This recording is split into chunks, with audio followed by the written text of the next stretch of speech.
Hello guys, today we are dyeing papers and I just want to go over it really quick. This has been done so many times, so many ways, and I'm just rushing through it. Yesterday I picked birch leaves. I rinsed them out, and once I rinsed them I put them in a pot and put in water to just cover them and just boil the crap out of them. When I saw they were getting kind of changing colors and getting soggy, I turned off the stove and it was just gonna cool down, but I kind of forgot about it. ADHD, getting distracted, yeah, flopped away, did other stuff. So today I just reboiled them just to kind of make it stronger, and I prefer to work with lukewarm water, lukewarm dye. So now I need to get it to cool down again, but it cools down faster if I put it in this that I'm using to dip my papers in. Let's go over what do I have here. So this towel underneath here is something I always use when I dye my papers. I put them on the towel. That's why the towel is the color it is. I have another smaller towel that I use for other places when I can't use my counter for different reasons. So I have a smaller towel here, but it gets the same kind of color. I just keep reusing them. I wash them and just keep reusing them, and they stay this color. Anyway. So I put a towel underneath and it helps getting the papers dry. I have tried to see the difference because I have a metal counter underneath so it doesn't get stained, but the paper doesn't dry as fast. This gives it kind of a little space, a little floof area underneath. I don't know how to explain it, but anyway. And then I have my curtains. Here, my little lace curtains that I put in between when I dye. It doesn't take that much pattern from it actually, because I put so many layers, and it doesn't take that much of the pattern, but it helps the papers from sticking together, because some papers are really hopeless with that. They just want to stick together. You dip them in water and you put them on top of each other and they kind of want to stick together.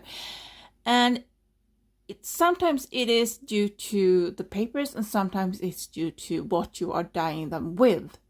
I noticed when I did dye papers with like berries and stuff like that, the sugars from the berries made the paper want to stick together a lot more than when I do, like now I'm doing leaves, birch leaves it's today, or if I do coffee or tea or onion peel, for example. So apart from the towel and my curtains, I also use stencils. And obviously not, you kind of crazy angle here. Let's see if I can tilt you a bit. And sorry about the wobbly. There we go. So I have stencils. And of course you need to use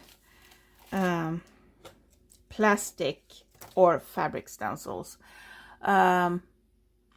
Using paper stencils is not a good idea. I tried that actually because I was tired and didn't really think. So I used paper stencils and they got destroyed. Anyway, this one, however, the water was a bit too hot when I was dipping and kind of warped. I have no idea. That has never ever happened to me before or since. It was just that one time, and it only happened to this one, not any of the others. So I don't know why, but this one got seriously warped. So be a bit gentle with the heat. Stuff like this. This is a placemat. Is a plastic kind of rubbery placemat. Works fine. I have, oh, where are my round placemats? I'm lacking stuff. Hang on. Okay, I cannot find them anywhere. So, but this is a very old vintage table runner. And as you can see, I've been using it quite a while. It has this cute little pattern, but unfortunately this doesn't come out. It's only like when it's holes and stuff that comes through, because it dries where there's hole, and then the rest of the pigment goes towards that area, because that's when it dries faster, so it kind of suck up all the moisture, so it gets darker where there's hole. For paper, this time I picked some notebook paper, just regular thin notebook paper. Here's some slightly thicker printer paper. These have some kind of almost glossy feel to them. And then I found these in my stash, and these, they were called presentation paper, and as you can see, they're very glossy. They're kind of feeling like a mix between regular printer paper and photo paper, I think. That's what it feels like. It's like photo paper. I never dyed these before. I'm going to try them today. And also some regular just copy printer paper. And these are the ones I use the most. So I'm going to do most of those. But these are the papers I've taken out. I've been doing a lot of other stuff. So my birch leaf thing is cooled off a bit. And yeah, you can kind of see.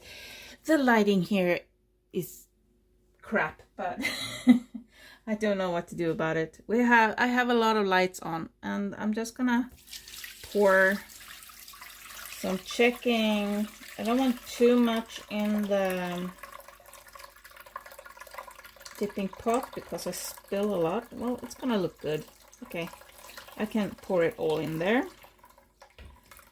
and usually want the leaves to plop in, or berries, or whatever it is I'm dyeing with. So and be careful if it's still hot when you do this. Usually I let it cool down in the pot. I'm just very impatient. I'm a very impatient person when it comes to some things. Other things I can sit and do for hours. So I'm gonna let this drip off a bit, and I'll be right back. Okay, and I'm smart now and put my gloves on. I usually forget them. Now I just unhooked my... Now you can use just a regular strainer or something too to get these. And these I put in compost or flower bed or something, and they make really good soil afterwards. So I'm gonna put this away, and I'm gonna put this away, and I'm gonna set things up. I have my little dipping pot here. So what I do, I just dip the paper and put them up here to dry. If you live in an area where it's not so windy, and maybe you have a lot of sunshine and a lot of pretty weather, nice weather, you might get better result when you dry them outside. I know some dry them in the oven. I don't have the patience for that. It takes too long. As you will see, this won't take that long. It will take some time, but it's not too long. So I try to put them in different direction. Kind of helps when you take them apart if they're not like exactly stacked on top of each other. Now I'm using stencils and stuff in between too, but it still helps a bit. What I'm doing now is regular copy paper. I just dip it. Now every layer that I put on top here is gonna be soaked through too, so it's gonna keep dipping through. The water is nice. It's warm, but it's not cold, so it's very pleasant to dip my hands in it.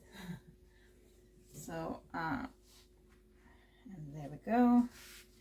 Maybe you want to see me dip a little bit too.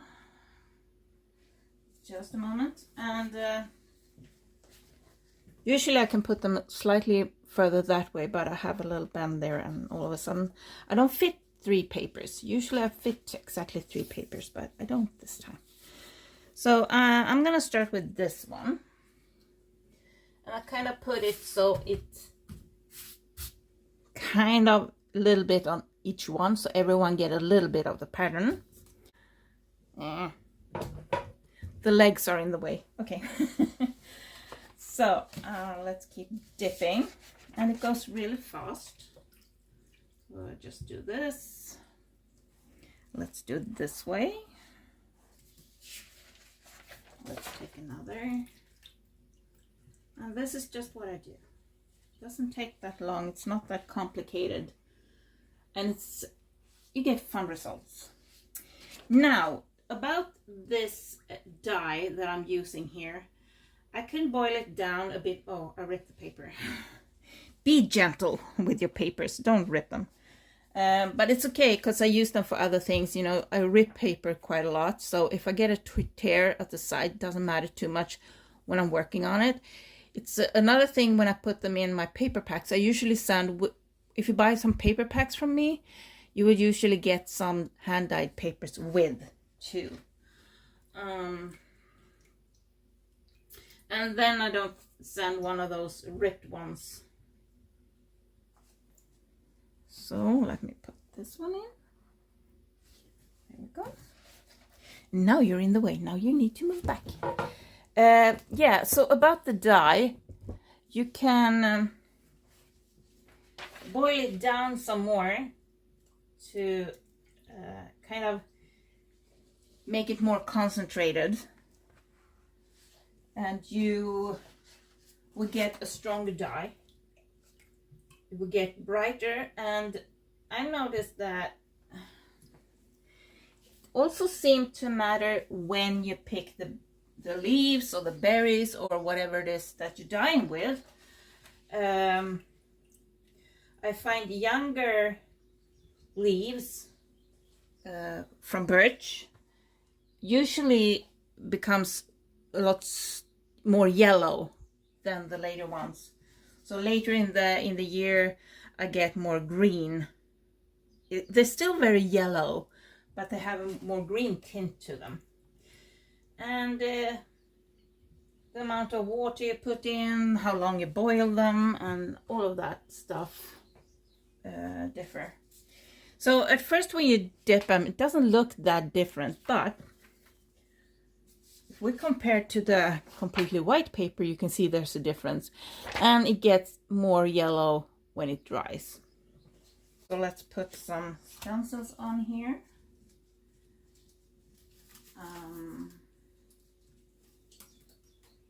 Let's put this one there, maybe put that one there. You don't have to put stencils all over, but I find it's easier to pick them apart, and it's kind of fun to have some kind of pattern somewhere, and it's kind of nice. There we go. And I want to use this one there. It's kind of hard to think about where do you want to put it, so I kind of want that diagonal there. Sometimes the pattern becomes very clear and bright, and sometimes it just kind of looks faded, but you get some variation in the color at least. That's the least thing you get. And now I'm going to dip another layer. And sometimes I put 2-3 stencils on each. Sometimes I just put one like I did now. And I think I'm going to go this way now. Now, since there are different layers, you're gonna get color shift. So you're gonna see on this paper, you're gonna see that edge and you're gonna see that edge. You're gonna see the paper on top when they dry. What I do is I pick off the layers as they dry.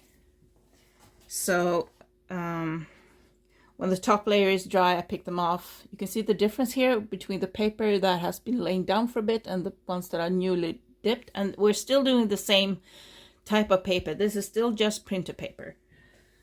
But as you can see, the dye goes in and the water starts to evaporate and the dye stays behind. And let's do one more on the end there, and I'm gonna put the lace on, and I'm gonna change. Let's do this lace. So this is a synthetic lace. As you can see, it's been used quite a lot. I wash them from time to time, because if you leave too much dye in there, it's gonna leak through next time you dye something with it. So let's say I have dyed with coffee before and a few times, and it's really saturated with coffee. So when I put it on something wet like now, then it's the coffee is gonna go through and you're gonna activate the coffee again unless you wash. So I usually do like 2-3 batches of different dyes, and then I wash it. Just to get any excess dye off, especially if I've been doing coffee, because coffee kind of sticks, but it also comes off kind of easy. So where did I put my papers? I'm gonna try these glossy presentation papers now. They really, now that I have gloves on, they really feel kind of like photo paper. I don't know. It's kind of, I don't know if they're gonna stick or if it's, how it's gonna react. It's always fun to test new papers. However, I have found that papers that are high percentage or completely, papers that are high percentage or completely made from recycled paper, they usually stick more. It's like they come off, they come loose easier when they get wet. I don't know how to explain it, but they tend to stick to each other more if you put them on top of each other. So just be aware of that. But that's just what I've noticed. And again, a lot of people dry them in the oven one by one, and then you don't have that issue. Now I dye them just by dipping quickly, and it seems to do the trick. It worked for me for years, so that's what I keep doing. There we go. So we have 6 of those. I wonder if I fit one more. It's a bit tight here. Let's try one more here.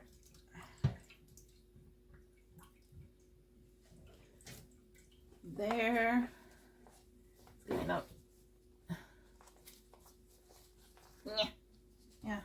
Yeah.